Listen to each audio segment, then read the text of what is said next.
Ya, kita akan coba melihat dari sisi grafik apakah kira-kira dia akan kembali tertekan atau lebih condongnya tertekan lebih dalam, atau saatnya kita akan melihat pembalikan. Karena sampai saat ini kita belum mendapatkan berita yang cukup untuk menopang, setidaknya mendorong untuk kenaikan kembali. Ya, kalaupun naik, berarti tanda tanyanya adalah level resisten. Apakah dia akan kembali tembus atau justru dimentahkan kembali? Dan termasuk untuk pound sterling yang sampai saat ini saya rasa kita masih terjebak dalam pola sideways. Jadi hati-hati dan juga coba lihat kembali dengan rekaman di hari Senin karena kita sempat memberikan gambaran untuk pound sterling sisi kiri dengan sisi kanan yang relatif sama. Kita coba lihat juga dari sisi yang lainnya. Ya, ini adalah grafik DXY, grafik daily yang menunjukkan kembali candlestick ditutup dengan bullish. Tapi secara keseluruhan kita tidak mendapatkan hal baru di sini. Walaupun yang mulai kenaikan kemudian malam ini atau siang ini sedang terjadi kenaikan pun, maka kondisinya adalah dia tetap dalam jalur resisten. Masalahnya adalah resistennya akan berlanjut apa tidak. Semua akan condong melihat ke area 103.02 ataupun 103.53. Ada apa di situ? Kita tetap dalam jalur yang namanya historical price repeat itself. Jadi kita akan lihat di sini level resisten pertama dan juga teritori ini sebagai resisten kedua. Apakah dia akan bisa untuk mencapai level-level tersebut atau justru rejection terjadi, itu yang akan kita coba pantau malam ini. Sementara untuk supportnya 101.93, jadi hati-hati, kita masih tetap jalur 50-50. Kalau misalkan dilihat dari tren secara garis besarnya, dia masih tetap jalur sideways. Kemudian dari grafik H4-nya, kemungkinan posisinya juga masih cukup terbuka terkait dengan potensial double top. Ya, kalau Anda lihat di sini, satu sisi grafik menunjukkan pola kenaikan yang cukup signifikan, artinya juga spike-nya relatif sama ketinggiannya, mungkin sedikit lebih tinggi. Sementara di bagian MACD, Anda bisa lihat di sini dia kecenderungannya lebih rendah. Jadi yang ingin saya tunjukkan kepada Anda adalah posisi ini dan posisi ini. Walaupun saat ini adalah running price ya, kita tidak seharusnya untuk menarik dari trend line, tapi tolong perhatikan saja kalau ini tetap ditutup lebih tinggi atau datar atau relatif sama dengan sisi kirinya, tolong perhatikan di sisi MACD. Kalau Anda menggunakan RSI juga perhatikan RSI-nya apakah dia cenderung lebih rendah apa tidak. Karena kalau misalkan RSI tetap lebih rendah sementara harga relatif datar atau lebih tinggi dari puncak sebelumnya, maka kemungkinan kita akan melihat potensi penurunan untuk US dollar yang diinisiasi oleh bearish divergence. Dan itu berarti di pertengahan malam nanti bisa dapatkan rebound untuk grafik gold atau bahkan pound sterling. Nah, berarti dengan demikian kita harus tinjau kembali dari sisi US Treasury yield karena posisinya masih tetap menggantung, tapi juga kita kalau lihat di sini posisinya mungkin tertahan di level support 3,517%, tapi ingat juga bahwasannya kita punya teritori resisten yang tak kalah cerdik di sini. Posisinya kita masih tetap bisa saja menguji level resisten tersebut, dan itu berarti ada di kisaran 3,571%. So far kita lihatnya masih di 3,32%.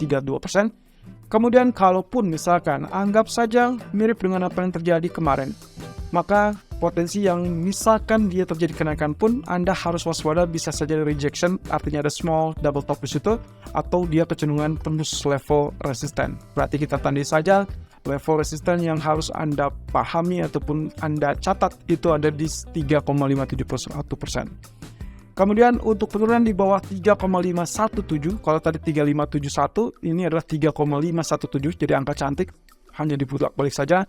Itu berarti penembusan sebagai zona neckline dari double top. Dan itu berarti mengkonfirmasi kalau memang ternyata US Treasury yield-nya bisa mengalami penurunan, berarti diharapkan juga US dollar bisa terseret turun.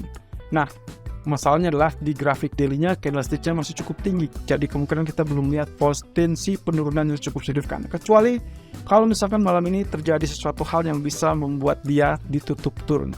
Oke, satu sisi kemungkinan saya akan melihatnya sebagai pola seperti hujan. Jadi kita masih tetap dalam jalur triangle. Entah nantinya dia rejection di zona resisten itu atau tidak. Yang jelas semuanya masih tetap dalam jalur penantian. Kemudian kita kembali ke sisi gold, di mana grafik H1 sekarang terjadi swing low, yang mana swing low-nya mendekati level 85. Level low sampai saat ini adalah 1986. Mungkinkah dia membentuk yang namanya double bottom? Ya, could be ya. Kalau kita lihat di sini secara singkatnya adalah memang ada kecondongan dia membentuk double bottom. Nah, masalahnya seberapa tinggi berarti kita tinggal ukur saja dari resisten neckline-nya. So, kalau misalnya seperti ini, maka target kenaikannya sampai berapa? Kita tinggal tarik dari titik bottomnya sampai ke titik yang kita curigai sebagai neckline. Maka kita asumsikan seperti itu, kita potong di situ dan kita dapatkan ketinggian garis dan kita pindahkan asumsinya adalah begitu dia tembus areal 1992 atau 1993. Ternyata yang akan kita dapatkan adalah teritori di kisaran 2001. Saya rasa ini tidak akan merubah skenario ataupun strategi kita karena hari ini kita mengincar zona sell di kisaran 1998 sampai 2002. Artinya selama dia tidak tembus zona ini, kita masih berharap ini adalah spike sementara. Kemudian dia akan terjadi rejection turun kembali karena yang kita lihat secara garis besar adalah donasi dari descending triangle. Jadi ini sudah terkonfirmasi kemarin saat dia tembus level 1999. Anda boleh cek waktu kita uraikan di hari Senin, termasuk juga di video kemarin terkait dengan potensi dari descending triangle. Apalagi kalau misalkan dia tembus 1999. Nah, dengan demikian teman-teman, hati-hati karena setelah itu berarti kita harus perhatikan level support berikutnya. Kalau saya perkecil, berarti kita menemukan level support historical yang juga mungkin kita curigai sebagai zona atau teritori demand atau potential demand. Saya rasa 1977, 1975 akan sangat layak untuk misalkan pun kita lakukan buy. Ya, itu pun dengan catatan hanya untuk jangka pendek karena kita masih tetap menunggu figurnya adalah terkait dengan depth ceiling itu sendiri dan juga pernyataan Powell di hari Jumat. Jadi akhir pekan akan sangat seru. Malam ini saya harapkan hanya relatif sideways. Jadi kalaupun misalkan kita anggap range area, maka yang akan saya harapkan terkait dengan skenario pergerakan adalah up, lalu kemudian dia turun dan akhirnya terbantahkan kembali di zona resisten ini. Maka kemungkinan dia akan kembali naik ke level 2000-2003. Dan itu berarti skenario cukup bagus kalau misalkan teman-teman bisa memanfaatkan sell dekat resisten, buy di dekat support. Dan ingat, stop loss-nya tetap harus digunakan karena kondisi yang tidak kalah menarik adalah begitu dia tembus di atas garis trendline. Ya mungkin saja kita tidak akan dapatkan penembusan di sini, melainkan mungkin saat dia terjadi penembusan di atas level 2003, kalau misalkan itu yang terjadi, anggap saja double bottomnya sangat perfect atau bahkan lebih tinggi, maka yang kemungkinan harus menjadi incaran adalah 2007 dan 2013. Itulah sebabnya kenapa kami mencantumkan di dalam judul, apakah 2010 itu akan ditembus apa tidak. Kalau tidak, well, setidaknya kalaupun misalkan asumsi saya dia naik duluan, maka kemungkinan kita bisa lakukan sell kembali di teritori tersebut dengan asumsi stop loss di atas 2013. Itu yang paling memungkinkan. Tapi kalau misalkan skenario tadi yang pertama yang kita dapatkan bahwa dia turun dulu langsung di bawah 1980-an, misalkan 1975, Anda boleh siap-siap lakukan buy atau yang terbaik adalah buy di level 1970. Stop loss-nya di mana? Stop loss-nya di bawah level support untuk mengantisipasi kemungkinan-kemungkinan terburuk. Karena kalau kita perhatikan dari grafik 4, ternyata memang kita dalam jalur penurunan yang belum selesai. Jadi kurang lebih karena dia sudah terjadi penembusan di sini, maka kemungkinan potensinya adalah hanya sekedar pullback, lalu kemudian dia turun kembali. Nah, tinggal kita perhatikan saja teritori level support ini. Baik itu level support di area 1977-an ataupun di 1950-an. Itu saya rasa semua masih akan wait and see, karena semua ini masih tetap dalam jalur ketidakpastian. Dan apa yang saya nantikan di grafik daily? Yang saya nantikan di grafik daily adalah penutupan candlestick, teman-teman. Kenapa? Candlestick yang hari ini akan sangat menentukan untuk proyeksi selanjutnya. Ya, kalau misalkan teman-teman lihat dari teritori ini, mungkin kita lihat higher high atau areal yang bisa disebut dengan potensi grafiknya selalu membuat areal high yang lebih baru. Jadi secara garis besarnya seperti ini, sementara ini adalah seperti ini. Dan seperti biasa saya bilang, kalau namanya divergent kita tidak bisa mengukur seberapa dalam potensi penurunan ataupun kenaikan. Tapi satu sisi yang lain adalah terkait dengan kalau Anda perhatikan dari sisi yang ini, ya penurunan yang terakhir, maka perhatikanlah level yang kita tunjuk dari teritori ini dengan teritori ini. So far, kalau misalkan kita perhatikan di low terakhirnya, maka yang kita lihat adalah sebaliknya. Posisinya adalah higher low dan lower low. Dan ini berarti isyarat terkait dengan potensial bullish divergence. Masalahnya adalah kita belum temukan terkait dengan reversal candle. Itu sebabnya di grafik daily saya akan sangat menantikan bentuknya apa. Penutupannya apakah dia hammer, ataukah dia tetap bearish, atau mungkin lebih rendah. Kalau ternyata ada tanda-tanda hammer, maka besok bisa kita mulai untuk lakukan buy. Walaupun mungkin hari ini kita anggap saja swing low sampai 1970-an, lalu kemudian reverse sampai 1990-an dan terhenti di 1985. Saya rasa itu cukup bagus untuk menjadikan candlestick berbentuk hammer. Nah, kemudian di sisi pound sterlingnya, lagi-lagi kita tertipu dengan teritori yang sudah ditembus kembali kemarin, teman-teman. Ternyata dia enggan untuk naik lebih lanjut, dan bahkan kita sempat memperkirakan ada potensi sebagai inverse head and shoulder. Ternyata gagal karena dia turun lebih rendah dan kita coret dari potensi yang bisa terjadi. Tapi kali ini kalau misalkan kita perhatikan dari pergerakannya, ini pun masih tetap membuka peluang untuk rebound karena potensinya bisa saja terbentuk yang namanya double bottom. Nah, tapi kalau Anda ingat dengan apa yang diuraikan di hari Senin, saya sempat mengatakan sisi kiri dan sisi kanan, tapi ini berlakunya hanya di sisi pound sterling. Oke, supaya tidak membingungkan, saya akan hapus bagian trend channel supaya kita bisa melihat lebih clear, lebih jelas, lebih detail apa yang bisa kita manfaatkan selanjutnya dari pola pergerakan pound sterling ini. Oke, saya coba hapus garis trend line-nya, kemudian Anda lihat seperti ini, teman-teman. Posisinya Anda perhatikan dari teritori ini, lalu kemudian dengan teritori yang ada selanjutnya. Maka yang sedang kita perhatikan adalah yes, betul sekali, polanya lebih condong kepada head and shoulder. Dan itu berarti 1.2443 akan kita nantikan apakah dia break atau tidak. Posisinya kalaupun misalkan dia berhasil tembus, maka targetnya adalah kurang lebih setinggi bagian itu.